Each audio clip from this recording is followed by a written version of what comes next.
I cannot really forget about the pitch day. There was a lot of people out there and the tension was palpable. You could actually smell people getting so tense. One of the things I remember is getting into the room with the judges and my projector not coming on.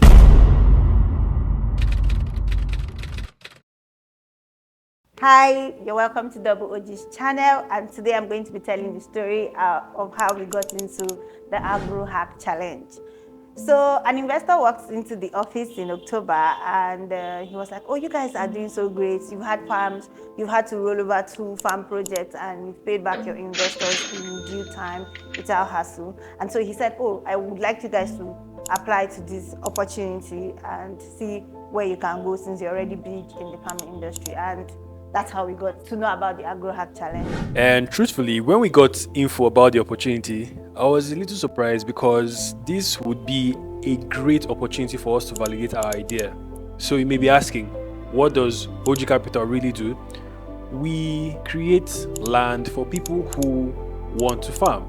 We have these amazing farming estates and we give them out to people who need arable land that are available, accessible and affordable. And guess what? These lands have amenities, they have roads, they have water, they even have farm managers for those who may or may not have time to monitor their farming projects. So we decided to pitch this idea, an idea that we've already implemented over the past few years. And the pitch deck I sent was not very impressive in my own standards, but somehow the guys at Agrohack thought the idea was an amazing one. All of the applications happened in December, right? So we applied and we were waiting for the final messages. Fast forward to January, we received an email congratulating us for moving into the next stage of the Agro-Hack Challenge, and we were blown away because finally someone is seeing our idea and someone is thinking that this is a great one. So we're invited to join the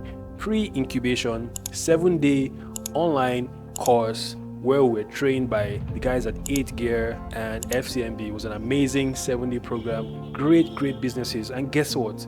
Out of the 1,000 plus startups that applied to this program, only about 50 were remaining. And guess what? OG Capital was one of that 50. And it doesn't end there. Out of these 50, only about 25 were going to win this program. So it was really tense. So many great ideas, so many great businesses, so many smart entrepreneurs, but only 25 will make it out of this 7-day incubation program, which we were in at that time. And this was in January. Well, the next step will blow your mind. Oh yes, your guess is as good as mine. We received the email to pitch as one of the top finalists in Makadi. I'm going to be telling you about our trip to Makadi. It was in the period of no cash. And we took a lot, saw so many states, saw Nasarawa state, and then we got into Makodi. It was supposed to be a 3-hour trip. I was getting tired at this point. Finally, 6 p.m. we're able to make it. It was looking as if I was traveling to Lagos from Abuja because I had been on the road since about 12 p.m.-ish. Another shocking part about Makodi, hotels are their biggest businesses. We went from Hotel 1 to Hotel 2, everywhere is fully booked. And these places are supposed to be high priced, and they were fully booked. And finally, we got into a room and we settled in.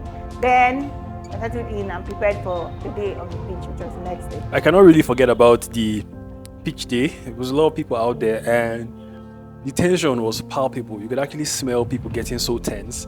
One of the things I remember is getting into the room with the judges and my projector not coming on.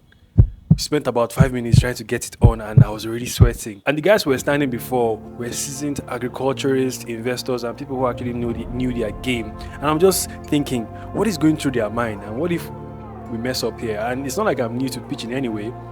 And when we eventually started pitching, I would say the lead judge was kind of impressed because he kept giving me all these compliments. But by the time the questions came, my God, you can never prepare enough, especially when you're pitching for money. And I guess at the end of the day, they were really impressed. I wouldn't say that I was expecting, or we were expecting to get the grand prize because the questions were really brutal. And I think we were able to actually answer them.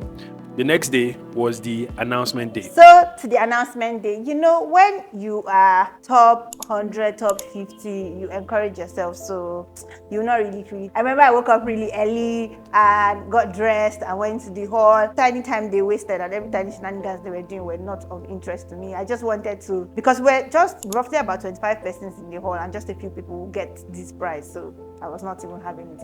And then the moment finally came. Then they started announcing names and then they go, we're not going to be doing it alphabetically, we're not going to be doing it if you are here. And I'm like, God, can you just call the names? And then, so finally they started and they called name 1, name 2. And guess what? We came up! And I screamed. I screamed so hard. Everybody in the hall knew. It was like knew someone like me was there because we had come through. We just needed validation and this was a big deal. And the moment we had been waiting for came. Besides actually winning the money, I think one of the biggest takeaways or biggest advantages of participating in this for me has been the people I have been able to meet. Right there and then, I met really important people, like people that are already opening doors for us. I met the likes of Biodun from FCMB, TT from 8th Gear, Dr. Shedrack, and as well as the grand prize winner Samuel Oloko from Achesa, Echepita, who were now friends. We're actually saying that this should happen more often because a lot of great things are coming out of this. The Agro-Hack Challenge was a positive for a largely dull 2022, if you ask me. Now, in case you're wondering what we do, and you probably didn't hear it the first time I said it in this video, what OG Capital does is to allow people gain access to lands that are available, accessible, arable, and are cheap. What that means is that we have farming estates that have amenities, there are roads, they have farmhands, even if you are not too chanced to actually farm. So we allow people to engage in agriculture without the stress of having to look for land or labor. And trust me, it's been going so well. And this is an idea we really want to expand. We already own land in Abuja, we already own land in Benue State, and we are trying to take this idea all across 36 states of Nigeria. I want to see you partner with us.